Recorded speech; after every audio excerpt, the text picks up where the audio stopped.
Good morning and welcome to the Core Connection. I'm Mira Rubin and today's topic is rewriting history.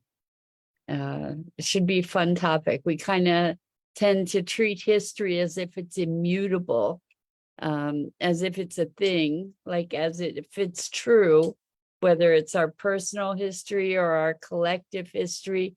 Good morning, Rosalind. Welcome. So good to have you here with us this morning, and welcome to everybody else who's joining us. It's great to be here with you, starting a new week, and I love this topic of rewriting history because we kind of think like history is fact, right? But the truth of it is that the perspectives that we take on history and the things that we include and the things that we eliminate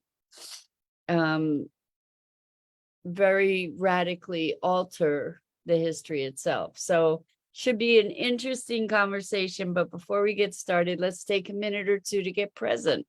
Let's take a deep breath in through your nose and hold it. And imagine clean, crisp oxygen flooding your lungs, flowing into your bloodstream, nourishing all your cells, all your organs, bringing vital life energy to your body and being. And as you exhale any tension, stress, negativity, fatigue. And now let's take another deep breath in through your nose and hold it. And this time, imagine brilliant, bright light lighting you up from the inside out, illuminating, electrifying, and energizing all your cells, your molecules, your electrons, creating this brilliant beam of light and energy from your heart out into the world. And as you exhale any remaining tension, stress, negativity, fatigue, and now let's press our palms together, vigorously rub your hands together, feel all those sensations, the pressure, the motion, the temperature, the friction, and all the tickling and tingling when you stop, and allow all those sensations to bring you present right here, right now, into this remarkable physical form that enables you to experience life. Welcome, welcome, welcome. So good to be here with you. So this is such a cool conversation because so much of the work, this is where this conversation is coming from, is that so much of the work that I do with people is allowing them an experience or facilitating an experience for them of actually going back into their past and shifting the dynamic of it, not necessarily rewriting the events, but maybe transforming them. So I had such a profound experience with someone yesterday that prompts this conversation. When they were a child of 7, their 5-year-old brother was hit and killed by a car, and the parents have blamed the 7-year-old all their whole life, because the 7-year-old had suggested that they go out for a walk. And it was on that walk that this brother ended up getting hit by a car. Of course, the child's mother was with the child and obviously responsible for the child, but she blamed the 7-year-old and has throughout the life of this person, which is just horrific and tragedy upon tragedy, because the 7-year-old suffered a horrible loss as well, right? But was never allowed to really experience that, and had always had blame foisted upon them for what had happened. which is so twisted in so many ways. And it was such a powerful session, because what happened was the person saw their brother, and it was a process of reconciliation between the two of them, where the younger brother reached out and smiled and extended love and affection. And initially it was just too painful for the surviving person to receive that. And then over time, they ended up creating this reconnection and bond. It was so powerful. And what it did was it rewrote history, because it allowed these two people to connect through the heart. And there, it was interesting, because this person said that they never connected with their brother from the time that experience happened. And it was so moving and so profound and so healing, because this poor child had been fractured, where they had this horrible loss, and then they were made the villain. They were made the guilty one for this event having happened. And so their whole lives, they had been living with the guilt around that, and all fallout. And here, there had been they had been cut off from their own heart and from themselves. And by going back into history and creating this new bond, or reviving a bond with this lost brother, they were able to heal their heart, or begin healing their heart. And I can't even begin to tell you how profound and moving this situation was, this circumstance. And here we believe, we act with history like it's something immutable. And even in our national history, even in our human history, we are learning new things, or we are having new perspectives, where finally, after centuries of white male dominance in the history of the United States, we're learning more about the history of Indigenous people in this country, the history of Black people in this country, the history of women in this country, of marginalized groups. We're learning more about, we're getting a much broader and very different view. The people that were his heroes in our history in this country have now, in many cases, been shown not to be heroes, at the very least, and villains, perhaps even, as well. We're learning things about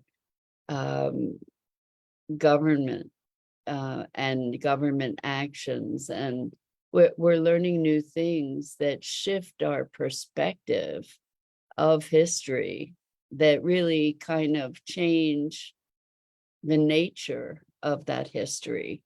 And as we redefine this history, it opens the doors to healing in so many ways, to creating a different dimension of inclusion, or at least the potentials for that. And it's just mind-boggling to look at this notion of history as a construct rather than a truth. And the same thing is true for ourselves in our personal lives, the stories we tell about our past. So I did work with another client who had a recollection of being tied down by parents to restrain them because they were so hyperactive. And we did work with it because it was a big trauma to be tied up as a kid, and thinking that this was something that was a regular occurrence. And through doing some work, they were able to go back to their parent and ask about this, and found out that the situation was radically different from what their memory had been. And they reached a whole different awareness and understanding. In fact, they hadn't been tied up, that the situation was radically different from their memory. And so it rewrote history, and it rewrote the context of the relationship that they had with their parents and with themselves. And it was hugely profound. And so Rosalind says, rewriting history for self is changing the internal story without having the external experiences to occur physically. This mental awareness requires emotion to change, and the heart assimilates the story internally. Or what process makes the change effective? Well, so there's great questions, Rosalind. And I think what we get to do is notice and be conscious of the fact that research actually has shown that the mind does not distinguish between an experience that was actually experienced in the quote unquote physical world from an experience that is vividly imagined. And this is something that is actually, this awareness is something that's actually applied to great effect in training, for instance, high performance athletes, to have them vividly practice over and over and over the perfect jump shot, the perfect gymnastic feat. What happens is that as we practice these things over and over perfectly in our minds, we are entraining ourselves into that experience. And so when it's really fascinating that apparently people who, I remember reading something to this effect years ago, that in studies where people practiced mentally versus practice physically, of course, they had to have the skills to begin with, but that the people who practiced mentally outperformed the people who practiced mentally outperformed the people who practiced physically. And it wasn't that black and white, I don't believe, but because they were practicing it perfect. And the people who were practicing it physically would make the errors, so that would derail their clarity somehow. anyway, I apologize for not being super articulate in expressing that, but it's pretty fascinating, the power of the mind. So when we go back into history, this experience, it's a vivid experience. And as you bring up, Rosalind, does it require emotion to change? Well, these experiences in history in this therapeutic context are very emotional. They're profoundly emotional. There's a huge amount of emotion that is associated with the issue in the first place. And then when that shifts in the context of this rewriting of history, it's kind of allowing that to emerge. There was no directive for this person, well, go hug your brother. And it took a while, but that's actually what emerged. There was no directive saying, do this, do that, do the other. It evolved very, very organically, which is where the power of it comes from. And sometimes there would be a suggestion like,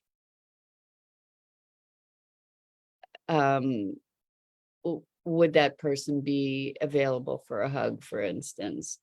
But to experience this new context, this new perspective, a new possibility, what happens is that on a very, very deep and profound level, there's a shift. The whole container, the whole context, the whole reference point for the history, the life history changes. And as a result, the emotional dynamic changes. And so you say, what makes the process, what makes the change effective is that this is something that is occurring with great vividness in someone's mind and being. And there is absolutely emotion that's part of it, but it's transformative because it's engaging multiple levels of consciousness. And I have had so many situations where people have gone back to their little child and gone over and hugged them or held hands or talked to them. And it's been very challenging because the adult that is going to hug that child and give love and support to that child knows what's coming, knows the hardship that's coming, knows the challenges of life and the pain. They know what this little child is going to have to go through. And so that often presents a challenge for people because they can't say, they can't just say it's going to be all right. You're going to be fine. They can say that because they do come out the other end, right? And they know that the story has a happier ending. But sometimes it's really hard for them to just give the comfort. They can say, I'll be here for you through it. And that support and love and camaraderie is in itself transformative, but it's not like they change the course of events, but they change the experience of them. And so much of our history is based on, as we said, sort of selective reporting. And when a child feels isolated, frightened, and alone, if you can provide that child with companionship and support, at least they have the opportunity to go through what they go through with the support of someone else. And that in itself is transformative, which is kind of miraculous.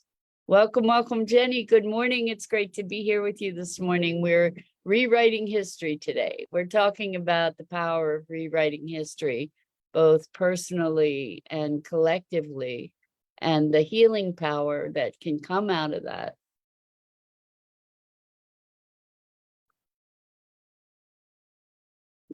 It's magic. Our minds are so powerful. So Jenny, perfect timing for this conversation. Jenny says, I was a child with unmet needs. I was researching it over the weekend. So Jenny, you and so many of us have been children with unmet needs. And what we're talking about here is also something that is referred to in a way through NLP as timeline therapy. Sort of, timeline therapy is a variation on this, but where we can go back and provide support as an adult that has greater wisdom and greater experience, and an adult who's known that we survived it. We can go back to that child and comfort that child and be there as a support for that child as that child goes through time, so that we can actually, as our adult self, meet some of those needs that were unmet when we were children. And it's profoundly transformative. It's the closest thing to magic I've seen. It's really, really remarkable. And so, Jenny, you say you were wondering how to do that. You just go into a quiet state and see yourself as that little child that is so deeply needing support and encouragement and love, and find that child and offer that to her. And it may be that she's not receptive at first. She may not be, and you need to be respectful of that. She may be skeptical. She may be very deeply protected, and you get to maybe just be there with her and let her begin to trust you and trust that you'll be there for her. Rosalind says the awareness requires courage, brutal self-honesty. So awareness is the beginning, and when we recognize that there's a part of us that is wounded, we do have the ability to be there for that part of ourselves. And it's remarkable what happens, when, maybe the child will let you sit next to them. Maybe they'll let you hold their hand. Maybe they'll let you hug them.